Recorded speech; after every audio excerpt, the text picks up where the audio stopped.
22 वर्ष के युवा उत्तराखंड में सरकारी नौकरियों को लेकर के उत्तराखंड अधीनस्थ सेवा चयन आयोग ने पिछले कुछ सालों में बेहतरीन काम किया है, लेकिन इसी के साथ साथ कुछ जो गड़बड़ियां आई उनको साफ करने के लिए और एक पारदर्शी व्यवस्था बनाने के लिए खुद मुख्यमंत्री ने पूरे यूकेएसएससी को रीसफल किया। और अभी हमारे साथ मौजूद हैं जीएस मारतोलिया जी, जो कि नए अध्यक्ष हैं यूकेएसएससी के। बातचीत करते हैं कितना हम सुधार पाए हैं व्यवस्था को, कितना पटरी पर व्यवस्था वापस आई है। मारतोलिया जी, जिस तरह से हमने देखा कि पिछले 2-3 महीनों में लगातार आप लोग काम कर रहे हैं और चीज़ों को सुधारने का काम कर रहे हैं, तो कहाँ तक अब हम पहुँचे हैं सर? नहीं, बेहतर बनाने की कोशिश हमेशा रहनी चाहिए और बेहतर बनना भी चाहिए, क्योंकि अगर कोई एग्ज़ाम होती है और एग्ज़ाम में नकल हो जाए या कोई दिक्कत हो तो बच्चों के साथ एक बहुत बड़ा हार्डशिप है, बहुत बड़ा कष्टप्रद उनके लिए होता है। और इसलिए हमें कोशिश ये करनी चाहिए कि ऐसा एग्ज़ाम हो जिसमें कहीं कोई दिक्कत ना हो, उसकी शुचिता बनी रहे, उसकी प्योरिटी बनी रहे, ये हमको कोशिश करनी चाहिए। मैं जब यहाँ आया था तो उसमें करीब हमारी 8 परीक्षाएं ऐसी थी जो हमको तय करना था कि इसमें हमें क्या करना चाहिए, या कैंसिल करना चाहिए या इसका रिजल्ट निकालना चाहिए। और 3 भर्तियाँ ऐसी थी जिसमें एसटीएफ जांच आज भी कर रही है। उस पर निर्णय लेना एक बहुत बड़ा काम था हमारा। हम लोगों ने फिर उसमें एक टीम भी, विशेषज्ञों की टीम भी बनाई थी और उसमें काफ़ी डिटेल में हम लोगों ने लीगली उसको स्टडी किया, उसके नियम कानून पढ़े, उसको सुधारने की कोशिश की। और इस तय फिर हम लोगों ने 3 एग्ज़ाम री एग्ज़ाम करने का हम लोगों ने तब एक ऑर्डर किया था, जिसके एग्ज़ाम हम मार्च से शुरू करेंगे। बाकी 8 एग्ज़ाम में 2 एग्ज़ाम हमारे प्रोसेस में एलटी और रैंकर ऑलमोस्ट करीब करीब फाइनल होने वाला है हमारा, अगले 2-4 दिन में जब भी फाइनल होगा।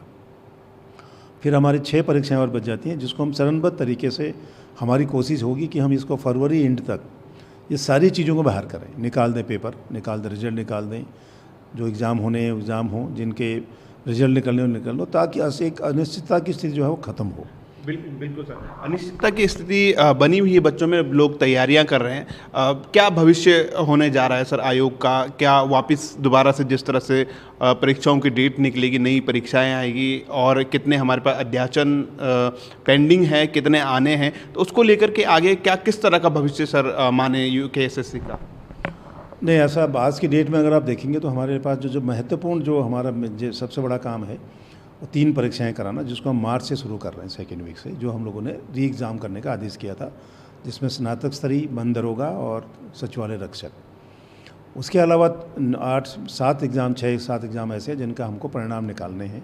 उसके बारे में निर्णय हम ले चुके हैं और चरणबद्ध तरीके से उसको हम लोग कंप्लीट करेंगे।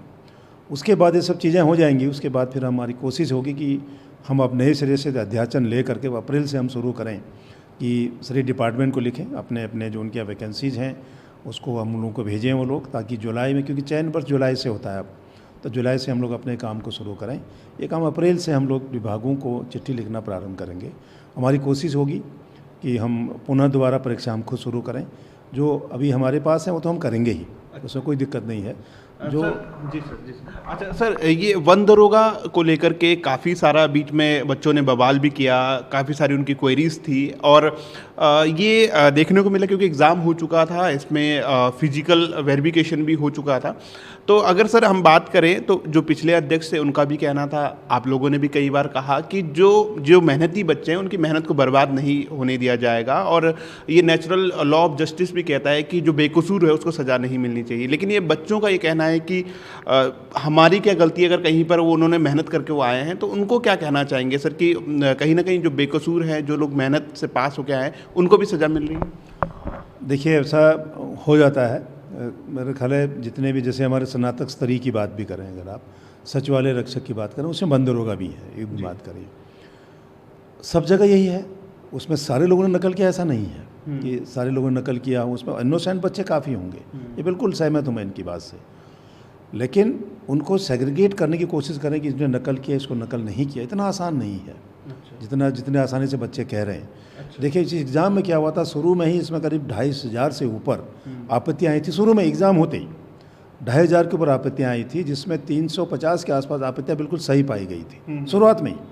तब से इसमें डिस्प्यूट होता रहा, इसमें लोग कोर्ट भी गए थे। ये चलता रहा शुरू से ही, और ठीक बात है, उनका ये कहना है कि साहब हमने मेहनत की। मैं मानता हूँ उनकी मेहनत बेकार चली गई है, क्योंकि दोबारा एग्ज़ाम होगा। लेकिन मेरा अभी भी मानना है कि अगर लड़का मेहनती है, होशियार है, तो फिर सिलेक्शन होगा उसका। इसलिए इन सब चीज़ों से हतोत्साहित, इससे परेशान होने के बजाय, इससे निराश होने के बजाय अगले अच्छे भविष्य के लिए अच्छे तैयारी के साथ बच्चे करेंगे मेहनत, तो उनके मेहनत का फल उनको ज़रूर मिलेगा। सर ये बच्चे जो हैं बार बार इस चीज़ को कहते हैं, हम लोगों से भी, मीडिया के लोगों से भी ये सवाल करते हैं कि आप लोग सवाल पूछते नहीं हैं इस तरह से। इनका ये कहना था कि सेग्रीगेशन की प्रक्रिया में क्या समस्या है, जबकि पैरेलल इसके और भी जो परीक्षाएं हुई उनमें सेग्रीगेशन हुआ, इसी परीक्षा को यूपी ने कराया, वहाँ पे भी सेग्रीगेशन हुआ, माउस पैटर्न, सीसीटीवी कैमरे देखकर सेग्रीगेशन किया जा सकता था, और पहले भी कई बार कहा गया।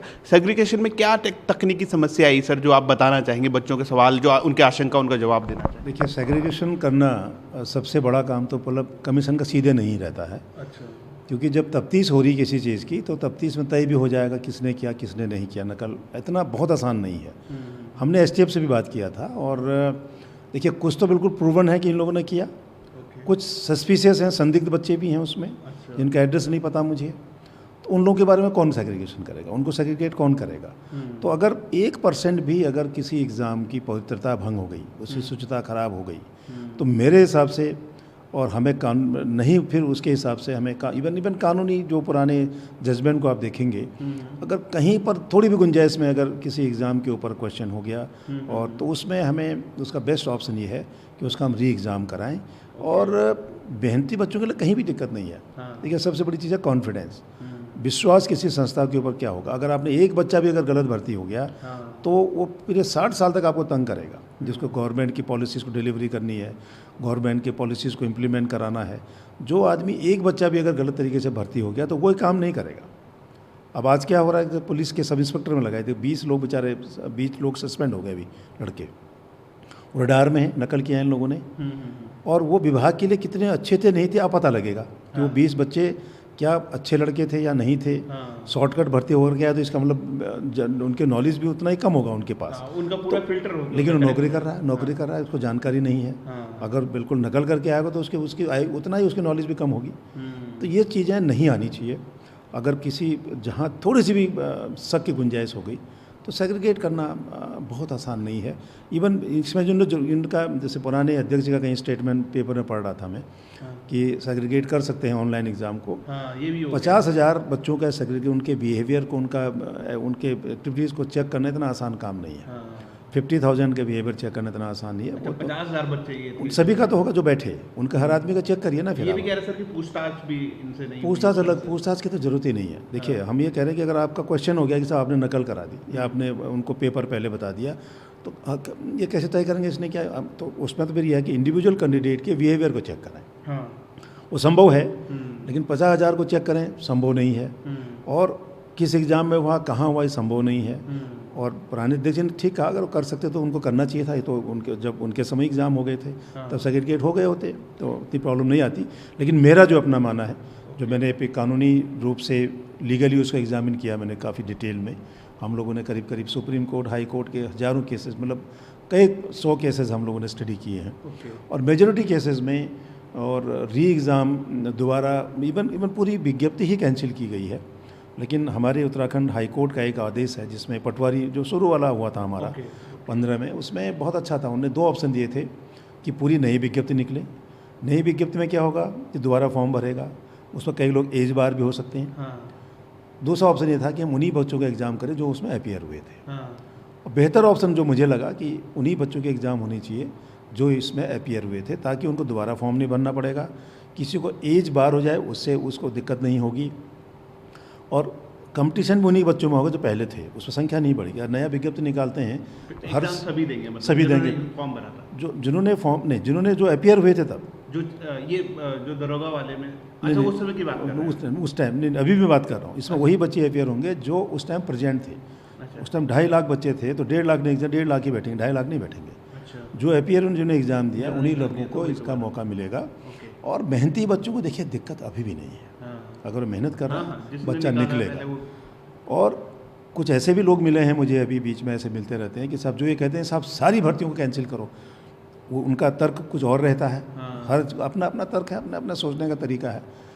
लेकिन मेरा ये मानना है कि जहाँ पर कोई प्रॉब्लम नहीं है, जहाँ पर कोई दिक्कत नहीं है, जहाँ पर कोई शक शुबा की गुंजाइश नहीं है, हमने पूरे ट्रेंड चेक कर लिए हैं, लोगों के नंबर कितने हैं, कहाँ हैं, पीछे उसका बैकग्राउंड क्या सब चेक कर लिया हम लोगों ने।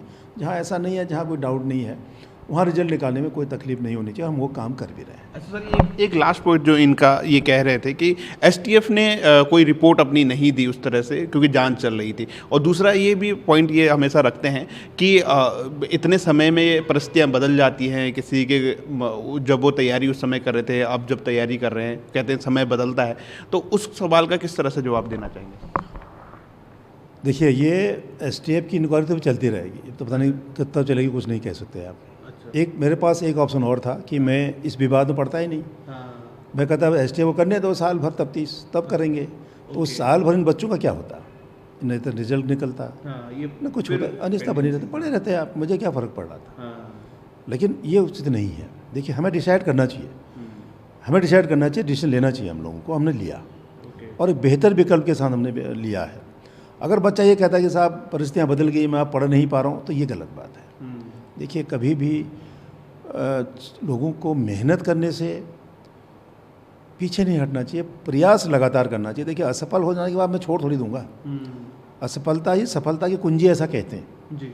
और असफलता से लोगों को सीखना चाहिए। तो एक ही एग्ज़ाम तो नहीं जो कैंसिल हुआ, कल फिर एग्ज़ाम होंगे, एग्ज़ाम दोबारा होंगे। तो एक एग्ज़ाम के बाद उसका ये भी हो सकता है कि साहब मैंने एक एग्ज़ाम दिया, नकल कर लिया, मैंने पास हो गया, मेरा एग्ज़ाम रिजल्ट निकालो, दोबारा मेरे को मौका नहीं मिलेगा। ये भी तो सोच सकता है कैंडिडेट, ये भी तो हो सकता है। इसलिए मेरा मानना है कि जो लड़का मेहनत कर रहा है ना, उसके लिए कोई तकलीफ नहीं है। जो आदमी प्रयास कर रहा है मेहनत कंपटीशन देने के लिए, कि क्या जो बच्चे जो निकल रहे हैं, एक दिन एक एग्ज़ाम में निकलते हैं, 50 एग्ज़ाम दे रहे हैं, साल भर 2-2 साल से लोग कोचिंग कर रहे हैं, आगे भी कोचिंग कर रहे होंगे, पढ़ रहे होंगे, मेहनत कर रहे होंगे। तो प्रयास करिए। एक एग्ज़ाम के बाद नहीं हुआ तो इसलिए हमारा परिस्थितियाँ बदल गई, मैं अब पढ़ नहीं पा रहा हूँ, ये नहीं हो सकता। देखिए, वैकेंसी तो 100-150 ही है ना, वैकेंसी 2-4 हज़ार है, संख्या 2 लाख की है, उस 200 तो निकलेंगे, बाकी लोगों के लिए फिर एग्ज़ाम तैयारी करनी पड़ेगी। इसलिए ये कहना कि सब परिस्थितियाँ बदल गई, मैं पढ़ नहीं पा रहा हूँ, तो वो नहीं। अच्छा सर, आप फिर जो आपने एक्सटेंड की है परीक्षाएं, जो आप दोबारा करवा रहे हैं, इनको आप जल्द ही करवाएंगे ताकि इन बच्चों को जल्द मौका मिले? नहीं, हमारे पास सब कुछ है। उनको कुछ नहीं करना है। एडमिट कार्ड भी हमारे पास हम लोग बना रहे हैं। हम लोग मार्च 2nd वीक से शुरू कर देंगे। अच्छा, ये कितनी परीक्षाएं सर? 3 परीक्षाएँ हुई। एक स्नातक स्तरीय परीक्षा है, एक सचिवालय रक्षक का है और एक वन दरोगा का। 3 एग्ज़ाम है। और इसमें कुछ क्वेरी आई थी कि इसमें कोई सिलेबस चेंज नहीं होगा, जो सिलेबस था वो पहले ही वही रहेगा। अच्छा। और कोई चीज़ इसमें परिवर्तन नहीं। जिस एग्ज़ाम जैसे एग्ज़ाम आपने दिया, हाँ इतना ही है कि वन दरोगा का हम ऑनलाइन एग्ज़ाम था वो हम नहीं करेंगे, ऑफलाइन करेंगे। उसको भी ऑफलाइन एग्ज़ाम होंगे सारे। अच्छा। ये हम लोग करेंगे, सिलेबस वही रहेगा। और उसमें वन दरोगा का सबसे पहले उनका केवल एक ऑब्जेक्शन था। उन्हें एक ही रिक्वेस्ट, एक जो चीज़ें आई थी सब शुरू में, ये बाद में बढ़ता रहा इनकी डिमांड। उन्हें ये कहा साहब हमारा जो फिजिकल हो गया, जो लड़के पास हो गए थे, कि दोबारा फिजिकल तो नहीं होगा। तो हमने ये तय कर रखा है कि जो लड़के पास हो गए थे, जिनका फिजिकल नहीं हुआ था, उनका फिजिकल नहीं कराएंगे। इस एग्ज़ाम के बाद हो सकता है कुछ बच्चे नए पास हो, तो उनका फिजिकल होगा। जो एक बार फिजिकल क्लियर किया, दोबारा फिजिकल उनका नहीं करेंगे। ये हम लोगों ने डिसाइड कर लिया था तभी। वही डिमांड थी इनकी शुरू में, फिर बाद में धीरे धीरे बढ़ता रहा। आजकल मुझे लगता है लोग पढ़ रहे होंगे, पढ़ना चाहिए। अच्छा सर, ये आखिरी सवाल आपसे ये है कि जिस तरह से हमने पटवारी परीक्षा यहाँ से यूकेपीएससी को दी है, उसमें भी हमने देखा कि कुछ चीज़ें सामने आई। अब सर, ये जो हमारी तमाम संस्थाएं हैं, कहीं ना कहीं पहले ये था कि यूकेएसएससी और फिर यूकेपीएससी में भी इस तरह की चीज़ें आई। आप क्या देखते हैं सर, एज अ एडमिनिस्ट्रेटिव आप देख रहे हैं आयोग को, किस तरह से ये जो नासूर बन चुका है हमारे समाज में, या फिर हमारे इस तरह की चीज़ें, कैसे सर ये चीज़ें सही हो पाएंगी? क्या इनका स्थायी समाधान किस तरह का है? देखिए, स्थायी समाधान तो वही है कि हम कितनी गोपनीयता से एग्ज़ाम कराएं, और हमारे अंदर जो हमारे पास जो काम कर रहे हैं, हमारे सिस्टम में जो हैं, वो चाहे हमारे कमीशन के लोग हों या हमारे प्रेस के लोग हों, या जो हम कोई आउटसोर्स एजेंसी जो एग्ज़ाम में हर मदद करती हैं, वो कितनी ईमानदारी से वो काम करें, कितनी गोपनीयता से वो काम करें, बड़ी चीज़ है। और कमीशन के आदमी की सबसे बड़ी जिम्मेदारी ये है कि वो जो परीक्षा से जुड़े लोग हैं, वो कितने पारदर्शिता से, कितनी ईमानदारी, कितनी से काम, सत्यता ही सबसे बड़ी चीज़ है कि वो ईमानदारी से काम करें। और कोशिश वही होनी चाहिए हमारी, ईमानदारी से काम करें। और इसके लिए कोई सिस्टम में बहुत बड़ा चेंज करने की बात तो नहीं समझते हैं, लेकिन जो वहाँ काम कर रहा है उसको हम कितना मोटिवेट कर सकते हैं, वो कितना रिलायबल हमारे लिए हो सकता है, वो बहुत महत्वपूर्ण है। आदमी की पहचान करनी है, मशीन की नहीं। आदमी जो काम कर रहा है उसकी वो किस मनोदशा में काम कर रहा है, उसका क्या बिहेवियर है या वो क्या कर रहा है, उसकी चीज़ों को वॉच करते रहेंगे तो काम ठीक होंगे। और मैं ये मानता हूँ कि हर आदमी ईमानदारी से काम कर सकता है। उसके वो खुद को तय करना होगा जो सिस्टम में लगे हैं कि मैं बेईमानी नहीं करूँगा, और उसके लिए आदमी ही तय करेगा। अभी भी हम बता रहे हैं आदमी ही तय करेगा हमारे अंदर कितनी इस बात का है कि हम ईमानदारी से। देखिए अभी भी देखिए पब्लिक सर्विस कमीशन में उस आदमी ने कर दिया जो उससे सबसे नज़दीक से जुड़ा रहा। हाँ। हमारे कमीशन में कम से कम जो सबसे नज़दीक जुड़ा वो इन्वॉल्व नहीं रहा। हाँ। प्रेस ने किया बदमाशी, सिस्टम ने बदमाशी की, और लेकिन यहाँ के परीक्षा वाले डायरेक्टली अभी तक किसी इन्वेस्टिगेशन मिले नहीं। हाँ। कि हमारे परीक्षा नियंत्रक ने कर दिया, हमारे बाबू ने, ऐसा नहीं था। तो इसलिए हमारी लोगों की इंटीग्रिटी उसी हिसाब से अच्छे कोटि की हो, उसका हमको प्रयास करना चाहिए। और बेहतर एग्ज़ाम करने के लिए कोई सिस्टम, ऐसा फुल प्रूफ सिस्टम या कोई फार्मूला नहीं है। सिस्टम वही है कि आदमी व्यक्ति पर आधारित रहना पड़ेगा, व्यक्ति को पहचानना पड़ेगा, तभी एग्ज़ाम हो पाएंगे। और सिस्टम में जो बाकी जो सपोर्टिंग सिस्टम में जो इन्वॉल्व है उनको देखना पड़ेगा। और उसके लिए देखिए अभी जैसे बाद में कि अभी आज पेपर में था कि इंटेलिजेंस की विंग भी लगेगी, ये सब चीज़ें पब्लिक सर्विस कमीशन में चली आ रही हैं। ठीक बात है, हमें जो इस महत्वपूर्ण कार्य में रहते हैं एक दूसरे की भी अभी सूचना और निगरानी करनी चाहिए। मेरी निगरानी सचिव करे, सचिव की मैं करूं, मेरी परीक्षा नियंत्रण करें, एक दूसरे की निगरानी तो कर सकते हैं। बिल्कुल। जैसे हमारे बाहर गार्ड लगी रहती है तो मैं राय वाला को कहा, रायपुर को, कि भाई इनको चेक करो, तो उनका भी चेकिंग हो जाता है, वो कांस्टेबल की चेकिंग हो तो वो भी गश्त कर रहा है, दोनों एक दूसरे की क्रॉस चेकिंग भी हो जाती है। तो हमें फाइनली काम तो आदमी से लेना, और आदमी को छांटना, आदमी को पहचानना एक बहुत बड़ी कला भी है और बहुत बड़ी जिम्मेदारी भी है। और सिस्टम ठीक बात है, बाकी नियम कानून है। हम लोग जो हमारे नियम कानून है उसमें थोड़ा बहुत अदला बदली भी किया हम लोगों ने, और कुछ अलग स्टेट में जा कर के हम लोगों ने कुछ स्टडी भी की है। जो उनकी अच्छी चीज़ें हैं उनको हम अपने यहाँ भी अडॉप्ट करेंगे और एक बेहतर कोर्स प्रयास करेंगे, और बहुत कोशिश जल्दी करेंगे कि जो एग्ज़ाम इस कमीशन का मैंडेट है वो ये कमीशन दोबारा इसको शुरू करे। तो ये थे जीएस मारतोलिया जी, जो कि उत्तराखंड अधीनस्थ सेवा चयन आयोग के नए अध्यक्ष हैं। और इनका कहना है कि उत्तराखंड अधीनस्थ सेवा चयन आयोग को सशक्त बनाने के लिए, पारदर्शी बनाने के लिए लगातार रिफॉर्म किए जा रहे हैं, कुछ अन्य स्टडी भी की जा रही है, और इसके बाद जो है एक बार फिर से यूकेएसएससी अपने पटरी पर वापस लौटेगा और एक बार फिर से यहाँ पर जो है एग्ज़ाम होंगे, और जिस तरह से जो एग्ज़ाम अभी निरस्त किए गए उनको भी दोबारा से करवाया जाएगा। अपने सहयोगी परवीन सोनकर के साथ मैं धीरज सजवान, ईटीवी भारत, देहरादून।